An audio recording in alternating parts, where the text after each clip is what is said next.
Hi, I'm Andri. Here we are in the SCOTT-SRAM bunker, as I call it, or pain cave. This is the place where I suffer a lot, especially in wintertime, pre-season. After my off-season break, my body is a bit rusty, so I need to go in the gym and activate all these muscles. So I do a lot of core exercises here, a lot of stability and mobility training. I will show you some exercise I personally like to do, so I'm prepared for the season. It's really important to have a strong core and good stability on the bike to prevent injuries and also to, at the end, be faster on the bike. Here we go. Exercise number 1. This one is for upper body and core as well. Then you go down one side, up on the ball. This here is the tricky part. One push-up on the ball and then change sides.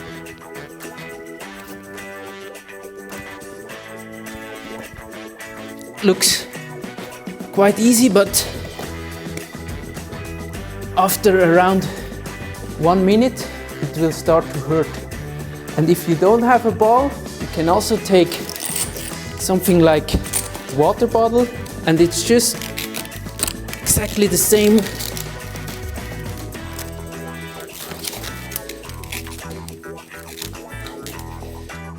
Every supermarket has this gym equipment, and that's the first exercise.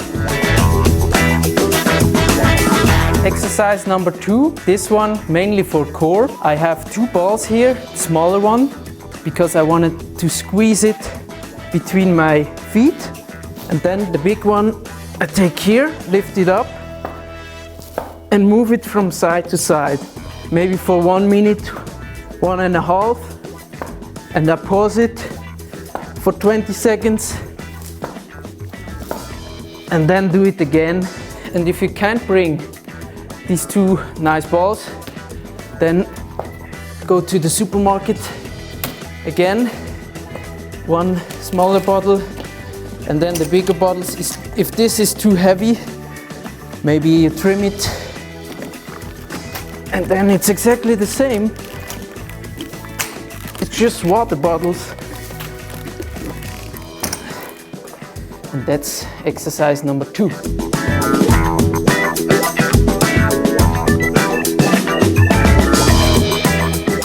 Exercise number 3, it's for the hamstrings, because as a cyclist it's also important to keep the balance, not only train the quads, also hamstrings are important. I go with one leg on the ball and just lift my butt.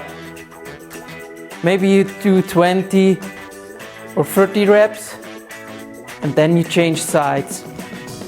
And what you also can do if you have the ball is put on both legs like this, butt up, hands up, and then roll it for 1 minute, 1.5, and then you make a pause for 20 seconds. If you don't have the ball, take the water bottles again and up. Very easy to do, but also very efficient. And that's exercise number 3. Exercise number 4, it targets the back. The back needs to be very strong to transmit all the power to the legs and the pedals.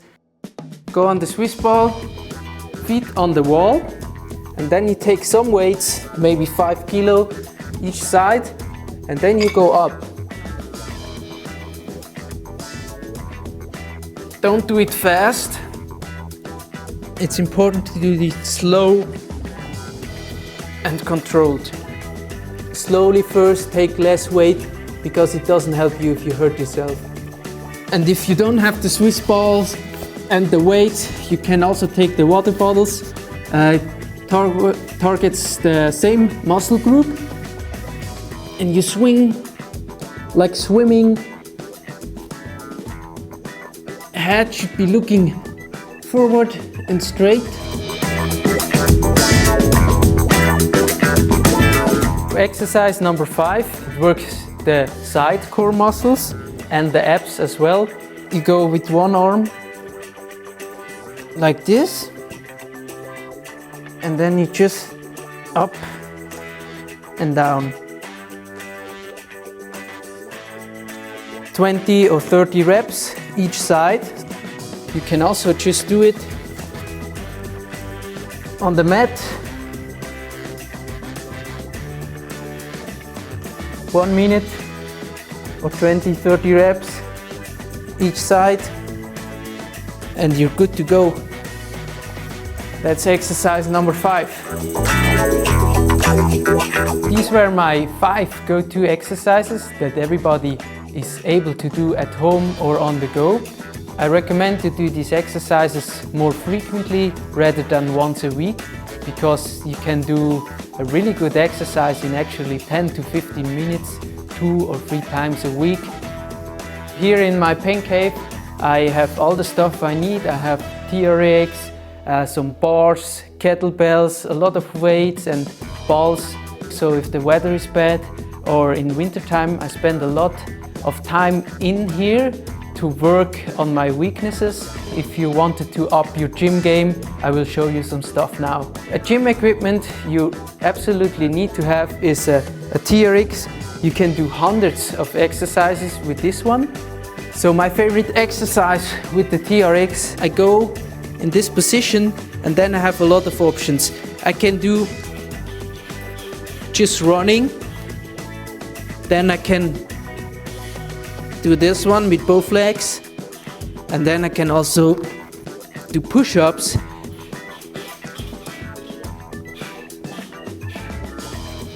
And mix all this together. And if you once tried this, you will feel that's a really hard exercise. The second most important equipment, some kind of handlebar. So you can build something like me, or you can also buy. Is a brand that produces these bars. Third thing I recommend is to have some kind of kettlebells. This one I use like this. So I have balance, but also force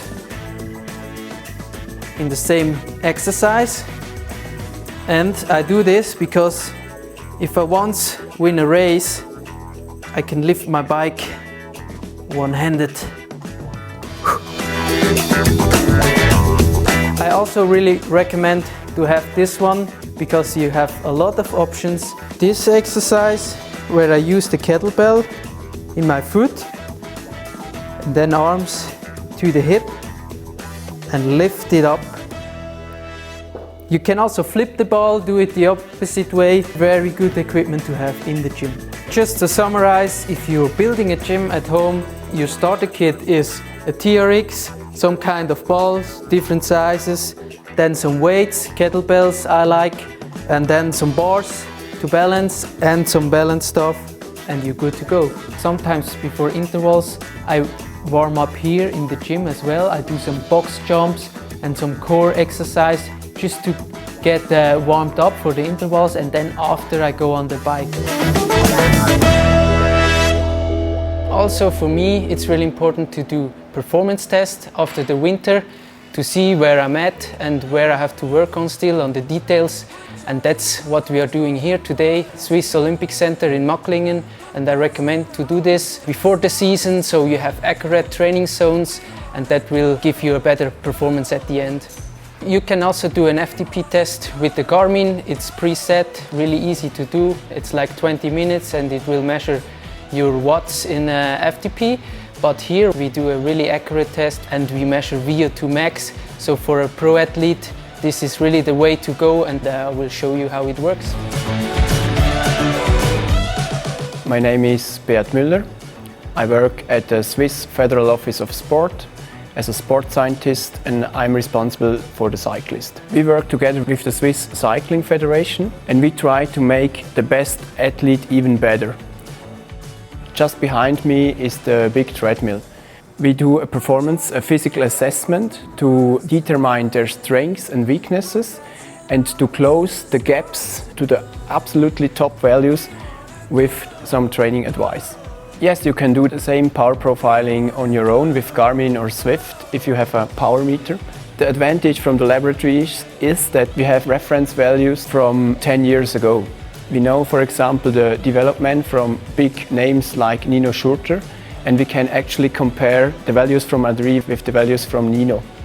And that helps us to improve the training from Andri, that he gets the best version of himself. The test we did on the big treadmill is like a race simulation.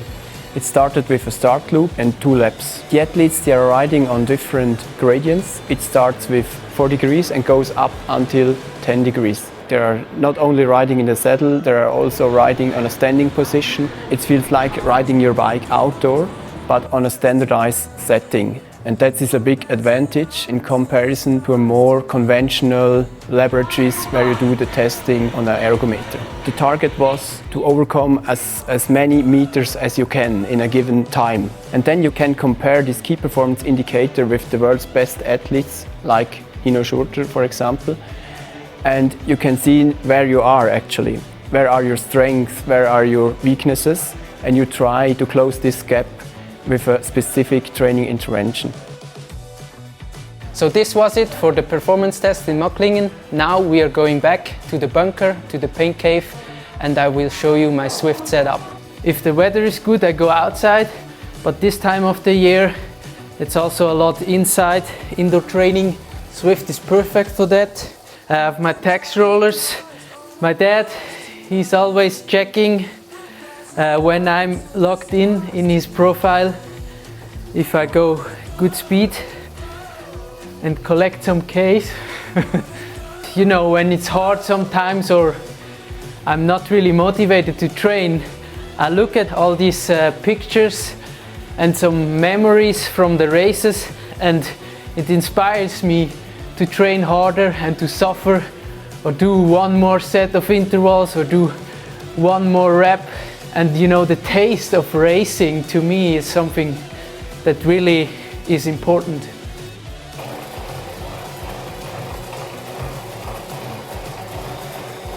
Just an easy spin.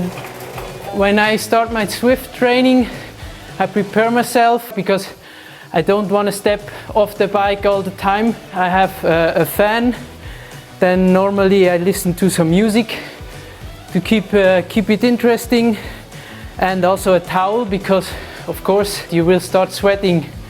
The good thing about Zwift is you can train 24/7 even when it's dark outside. That's it for the gym. Next time I will see you at the Cape Epic in South Africa, and then we will talk about recovery. Stay tuned.